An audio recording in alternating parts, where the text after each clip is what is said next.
Glee and Faz. Arms. Okay, so Glee, we have the Helix once more with those double slaps versus Faz's coil with, stop being invisible dude, the revolver and the beholder face that maybe I should learn the name of because Faz is using it. People are probably typing it in chat and I'm just ignoring. So Glee's arm choice here is very logical given Faz's behaviours to this point in the tournament.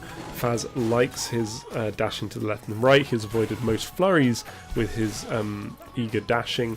So going with double slaps, specifically to punish those dashes, makes absolute 100% perfect sense.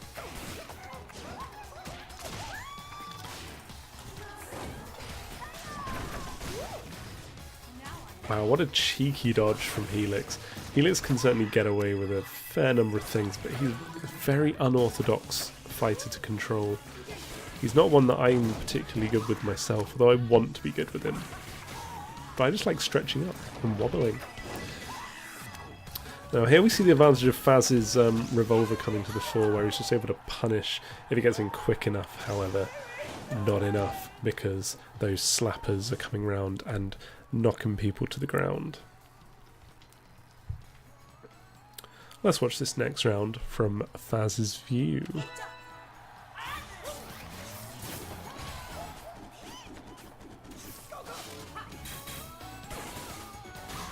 Okay, so we see a swap with Faz to that charged umbrella, but unfortunately again we see the slow speed of that arm does often lead to you getting caught. That's what we want more of with that flurry. If you miss that flurry with a character like Coil, you can easily move yourself just so that the continuation of your flurry has a much higher chance of catching your opponent. Or at least even if you don't catch them with the flurry, you can keep them moving and therefore not be punished yourself. With that said though, Glee is now making this double toaster setup work for him.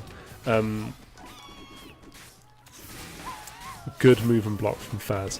The thing with a double toaster setup like this, especially against setup like Faz's with the revolver, is that if the toasters are well paced, it makes it really hard for like that umbrella to find an opening. That was a good move in though from Faz. Ooh, putting himself slightly too close and too high, I would say. Unfortunately, Faz couldn't deal with that pressure. The pressure like that from toasters is something you've really got to get your insta counter on if you want to hope to deal with that. You've got to do the blocks. You've got to block the arms, block and dash. Because purely dashing, the arms are coming at such a nice steady pace, and the distance is such that like they just keep you on the run. And they don't give you those openings, especially if you're using medium and, you know, worst case, light arms. They just shut you down.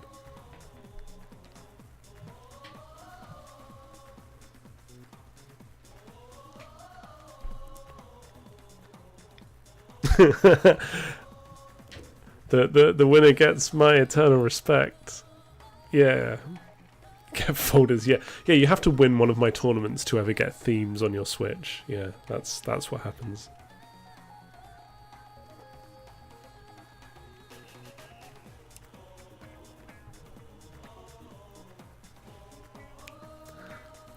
Get Snake Park.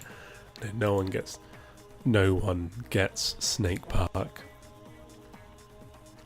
No one needs Snake Park.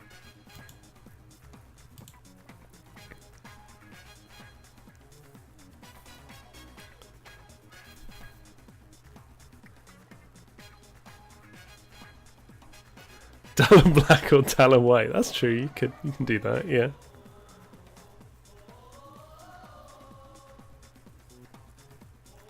Oh man, I really want ARMS profile pictures on the Switch.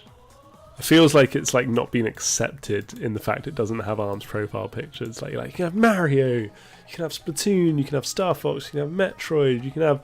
What about ARMS? No. You have Dosh and the Giant. No. I love. No, I don't love. I ironically like Doshin the Giant. I don't like Doshin the Giant.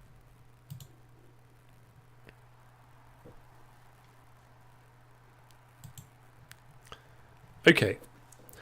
And immediately we see an arm change from Faz. Coming in with a Slamamander and a Chiller. That's very different.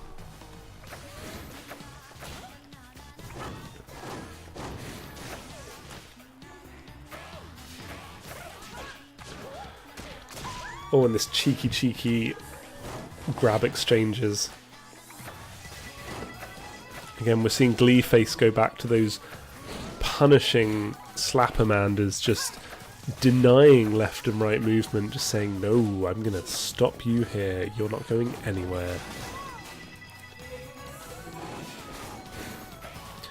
Actually, a character like Coil has a really good opportunity to play around with opponents that use setups like that, because your block leads to your invisibility. You can really play with how you come out of invisibility.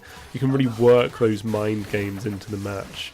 I feel like that is would be a key to making this match work for Faz.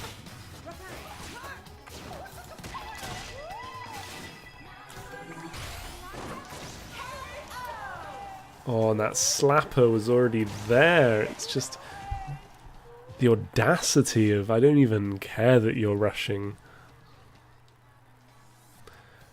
And here we see Glee swapping to that double toaster loadout again, which I would gather is a mind game to say, hey, you think you know how I'm fighting, and then just completely changing the play style from this denying dashing, which you've already conditioned someone to not dash, and then you come out with this high pressure forward selection. You're gonna it's a very, very wise move. Oh, the curves on those. Glee is just here saying, hey, it doesn't matter that my arms don't curve, I can still punish your dashes as much as I want. Oh, just perfectly angling everything here.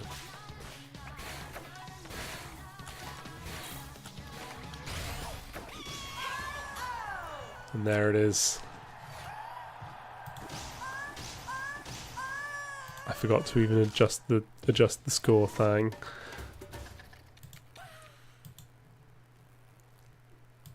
But congratulations, Glee, on your win, and thank you very much, Faz, for taking part.